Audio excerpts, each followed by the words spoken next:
Okey, saya masih lagi membawa anda berbincang tentang aspek perbekalan makanan di Malaysia ini ketika musim MCO ini sebagai contoh PKP ini amat penting sekali. Saya nak bersama dengan Datuk Muhammad Tahir Picho iaitu pengerusi eksekutif kumpulan Rastamas langsung dari Tawau Sabah ketika ini bersama dengan saya Skype.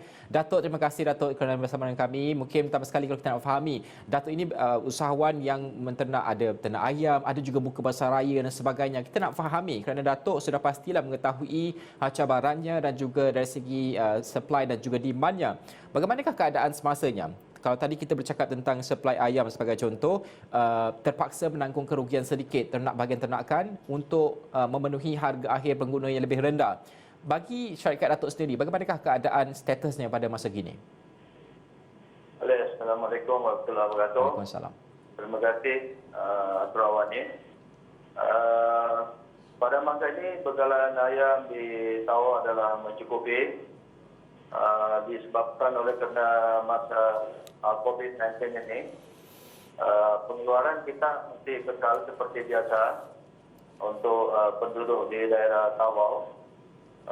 Dan hanya sekarang kepenggunaan untuk tempatan di Tawau ini ada berkurangan. Tetapi saya hanya sarankan kepada penduduk di Tawau supaya jangan panik. Sebab bekalan ayam kami di Tawau ini adalah cukup mencukupi dan tidak ada masalah, dan juga dengan barang makanan harian untuk kepada penduduk di Tawau, dan juga dengan telur ayam semua mencukupi pada masa ini. Datuk, untuk kita memahami apabila Datuk mencukupi itu, kalaulah kita memberikan andaian sekiranya keadaan ini berterusan. Sekarang kita tahu PKP ini berterusan sehingga 14 April dan juga orang ramai memerlukan lebih banyak makanan daripada biasa kerana mereka lebih biasanya duduk di rumah dan sebagainya kan. Adakah bekalan ini mencukupi untuk tempoh berapa lama untuk kita boleh bayangkan, kalau boleh Datuk kongsikan? Untuk masa ini sebab kita punya ladang sekali pusingan dalam masa 2 bulan. Jadi untuk masa 2 bulan ini saya tengok tidak menghadapi masalah. Hanya yang kita minta kepada pihak kerajaan ini supaya dapat juga memperhatikan, contohnya Kementerian Pertanian, sebab bahan-bahan kita daripada ternakan ini adalah semua diimport, ya, terutamanya jagung, soyabin dan lain campuran daripada bahan mentah ini. Ini yang kita hanya harapkan kepada kerajaan supaya memperhatikan bahan-bahan mentah ini mencukupi di pasaran. Pada ketika ini Datuk, apabila kita bercakap tentang bahan asas ini, tadi saya juga bercakap dengan usahawan yang menternak ayam juga. Bahan asas ini pada ketika ini memang mencukupi, cuma harganya sedikit mahal, bermakna harga dari segi kos input itu lebih tinggi dan sukar untuk disamakan pada harga akhir. Bagi syarikat Datuk sendiri, pada status semasa ini, bahan asas untuk ternakan ayam sebagai contoh, apa tahap cabarannya bagi syarikat Datuk yang perlu dibantu oleh kerajaan? Kita minta kepada pihak kerajaan sebab memandangkan keadaan semasa COVID-19 ini memang banyak dia punya impaknya, kesan dia, terutamanya saya katakan tadi harga jagung. Sebab baru-baru ini pengeluar makanan ternakan ini, terutamanya jagung dan soyabin ini, dia naikkan harga dia disebabkan oleh penurunan perbandingan antara ringgit dengan dolar. Itu yang menyebabkan kita ada kesan daripada kos ternakan kami. Tetapi walau bagaimanapun kita menjual ternakan pada masa ini adalah seperti mana harga yang sebelum COVID-19. Datuk, apabila bahan asas untuk menternak ayam itu mahal, biasanya ini mencerminkan kepada harga akhir produk. Tetapi bagi syarikat Datuk mengatakan bahawa harga akhir itu dipastikan dijual pada harga yang ditetapkan oleh kerajaan. Kalau ada had ceiling dipatuhi dan sebagainya, bagaimana syarikat Datuk sendiri mengimbangi antara kos yang tinggi ini dengan untuk menetapkan harga ini, kesukaran cabarannya? Yang kita harapkan kepada pihak kerajaan ini supaya bekalan jagung, ya, terutama ini bekalan jagung, sebab daripada ternakan ini adalah 60% daripada jagung dan soyabin, lebih kurang ada 11%.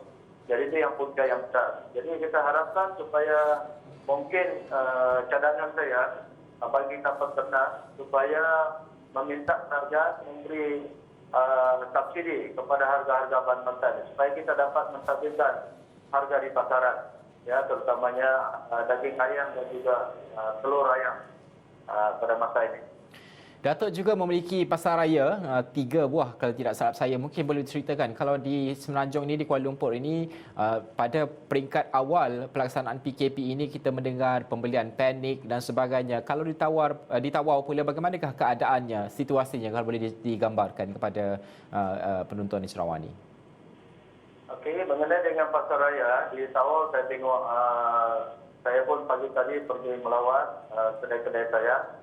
Dan saya dapati semua berjalan setakat ini semua mencukupi, contohnya beras, gula, minyak masak, tepung, bawang dan sebagainya. Tetapi ada setengah-setengah barang yang diimport tu, ini yang katanya kita tanya dengan pembekal, dia katakan kena perbezaan ringgit dengan dolar. Itu yang kami hadapi sekarang ini. Tapi walau bagaimanapun sekarang masih harga masih terkawal lagi. Datuk, ada banyak barang diimport yang di luar kawalan ya, dari segi kita nak meletakkan harga. Sebagai contoh bawang, kalau kita import daripada India juga berdepan dengan lockdown negara mereka dan sebagainya. Ini sudah pasti menjejaskan sedikit sebanyak harga yang kita beli daripada India tersebut. Apa yang mungkin yang dicadangkan, yang dimahukan oleh syarikat Datuk sendiri ataupun usahawan menggambarkan usahawan yang perlu kerajaan fokuskan untuk membantu import yang mahal ini? Yang sekarang ini kita buat adalah bila sebelum COVID itu kita punya stok di dalam kedai kita memang mencukupi.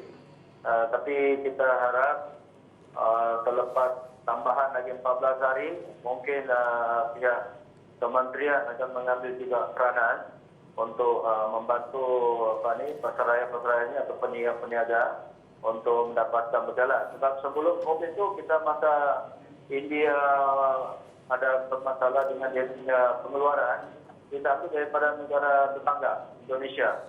Tapi Indonesia pun sekarang dia tak keluarkan dia punya bahan bahan bawang ini.